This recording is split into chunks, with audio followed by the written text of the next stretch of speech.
Este panel se llama Los nuevos desafíos de la administración pública, procedimiento administrativo y protección de derechos de incidencia colectiva.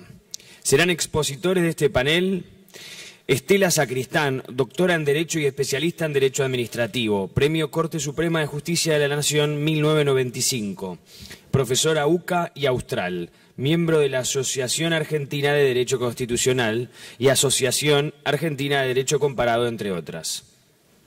Eduardo Merteikian, director de la Revista Argentina del Régimen de la Administración Pública, conjuez de la Cámara Nacional de Apelaciones en lo Contencioso Administrativo Federal. Jorge Sarmiento García, de Mendoza, doctor en Derecho, coautor de la Ley de Procedimientos Administrativos y del Código Procesal Administrativo actualmente vigentes en Mendoza. Y director del panel Javier Weintraub, especialista en Derecho del Consumidor, ex asesor en la Cámara de Diputados de la Nación, la Legislatura porteña y Ministerio Público Fiscal de Cava. ¿Se oye bien? Perfecto. Buenas tardes. Bueno, antes que nada quiero agradecer a los organizadores, al Ministerio Público Fiscal de la Ciudad de Buenos Aires, a DPI. Lo hago en las personas del doctor Martín Ocampo, del doctor Juan Corbalán, que me han honrado con la posibilidad de ser protagonista de este increíble y magnífico encuentro de debate de temas tan relevantes, tan actuales y tan cotidianos, y muchos de los cuales obviamente merecen o esperan de todos nosotros respuestas, y para eso es que encima se ha logrado la convocatoria de tan distinguidos especialistas. Además, con muchos de ellos comparto historias y amistad, a pesar de ser una especie, como algo se decía en la presentación, de colado en el derecho público, pero también decíamos con Eduardo Merteikian hace un ratito que hoy ya esas fronteras se van desdibujando. Se habla del nuevo derecho civil, del Código Civil, como la constitucionalización del derecho privado. Se hablan de los derechos de incidencia colectiva, que es justamente una de las temáticas centrales de este panel, como una de las nuevas perspectivas a partir de las cuales debemos abordar los derechos de los ciudadanos. Evidentemente, ustedes están aquí para escuchar a estos distinguidos especialistas que forman parte de este living, de esta mesa. Simplemente decirles en dos palabras que probablemente el derecho administrativo, la administración, aún deba plantearse y resolver algunas cuestiones que tienen que ver con la forma en la cual puedan efectivamente materializarse los derechos desde esta perspectiva.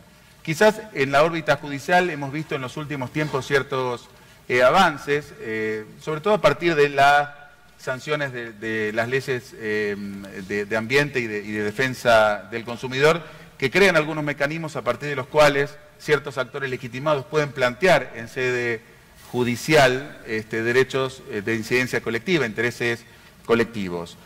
Pero la Corte Suprema, ante la mora del legislador, así se expresa inclusive en el conocido por todos precedente Alavi, también a la par de indicarle al Poder Legislativo que nos está debiendo una norma que regule los derechos de incidencia colectiva y la posibilidad de ser abarcados como tales en sede judicial, también ha establecido una serie de presupuestos que han sido tomados como referencia por los tribunales de todo el país para posibilitar que los derechos de incidencia colectiva dejen de ser una ilusión y se conviertan en una realidad concreta. La Corte plantea en Alavi los derechos típicamente individuales como la regla general, los derechos de incidencia colectiva que tienen por objetos bienes colectivos, es decir, aquellos que son indivisibles, y por último esta novedad que se refiere fundamentalmente al derecho de los consumidores, que son aquellos que, pudiendo fraccionarse desde la perspectiva individual, es tan insignificante su relevancia que hace casi inviable un planteo desde esa óptica y solo se justifica desde el colectivo de sujetos afectados por este hecho común al conjunto, digamos, de la clase. Pero la pregunta es, en el ámbito de la administración, ¿cómo estamos?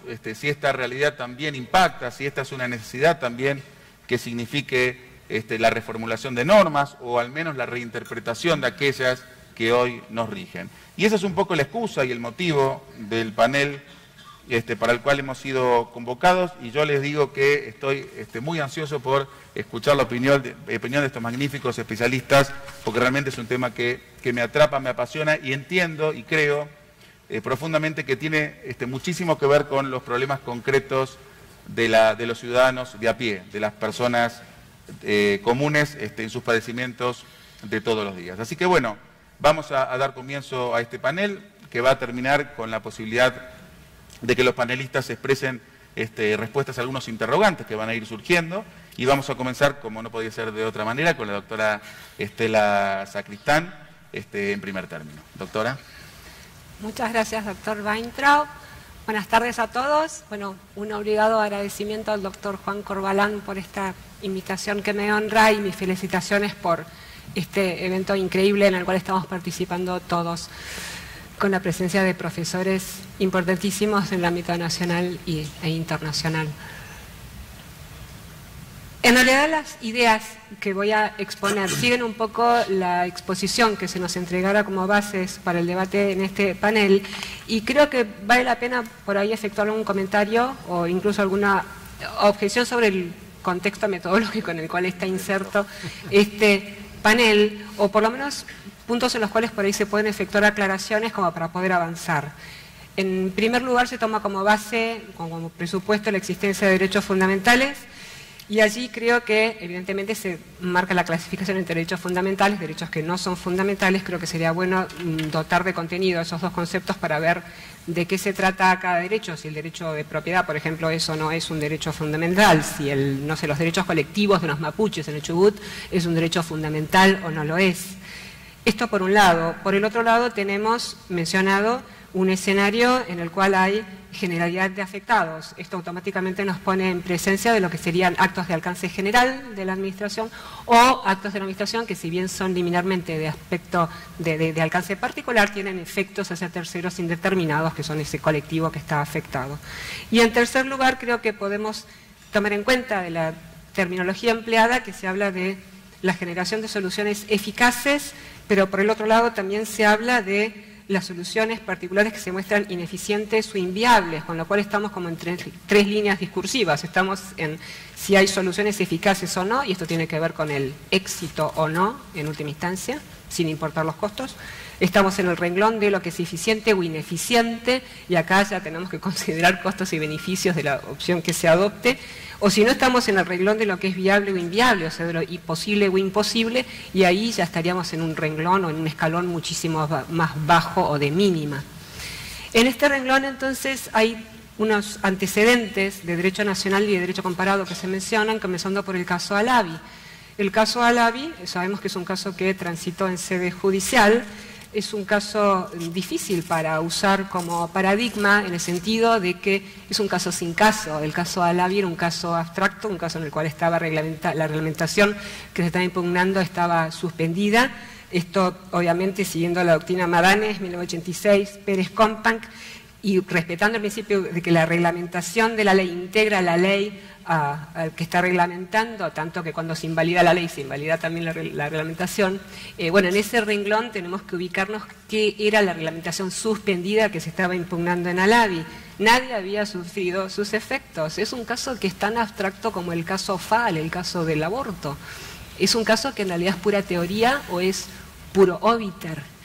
En este contexto tengamos en cuenta si está vivo Alavi. Después de Alavi se dictó Cavalieri, y en Cavalieri sabemos muy bien qué fue lo que pasó con los reclamos de los afiliados de las prepagas para poder obtener la obtención de unos equipos para apnea.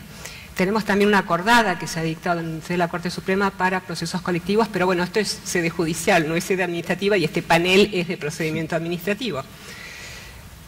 Una segunda reflexión que puedo efectuar tiene que ver con la mención del control de convencionalidad como antecedente para esta consideración de los procedimientos colectivos. Y el control de convencionalidad, y acá tengo que seguir un poco la manda, no sé si es marital, pero la manda del artículo de doctrina de Alberto Bianchi sobre las reflexiones que inspira el control de convencionalidad, y tenemos que tener en cuenta cuál es el rol que asume.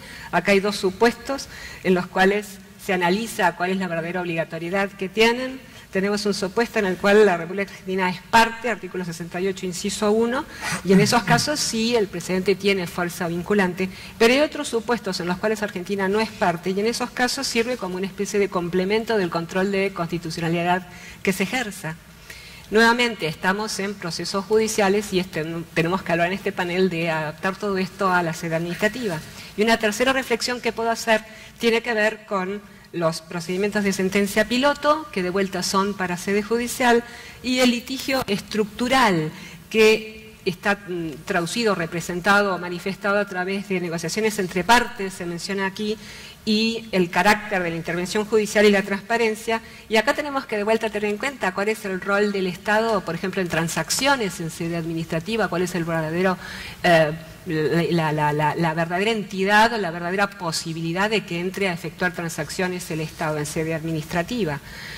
Entonces, se mencionan al final dos casos paradigmáticos argentinos que son Verbitsky y Mendoza, representando esta variante, y tendremos que ver exactamente cuáles fueron las consecuencias concretas del habeas corpus de Verbitsky en el caso Verbitsky del 2005, y a lo mejor tendríamos que analizar cuál es la verdadera eficacia de lo que se resolvió en Mendoza en el 2006, y para eso creo que basta oler el aire cerca del riachuelo, hoy en el 2015.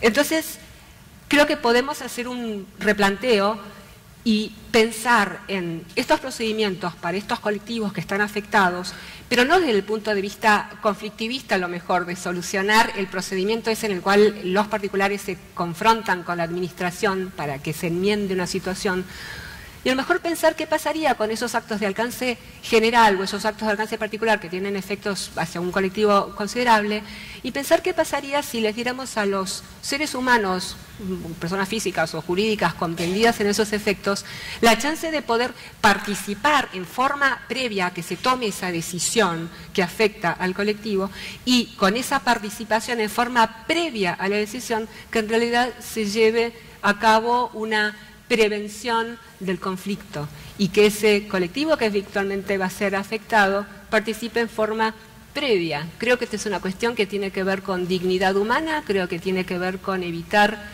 que desde un escritorio se adopten medidas que afectan a muchos, y tiene que ver con evitar una pluralidad de conflictos con ese colectivo que se pueden prevenir y se pueden prevenir y se puede en cierta forma dignificar a los comprendidos o a los afectados a través de esta participación. Beneficios, obviamente, se blinda a la decisión de alcance general. Eventualmente, con esa participación previa, la decisión va a estar mucho más blindada cuando llegue a la instancia de la revisión judicial, y ahí es donde podrían operar dos doctrinas conocidas por todos, que pueden ser la doctrina de la deferencia hacia la decisión de la administración, o en su caso algún margen más restringido de revisión judicial en el caso de que se haya realizado la participación que corresponde. Estas son mis reflexiones liminares. Muchas gracias.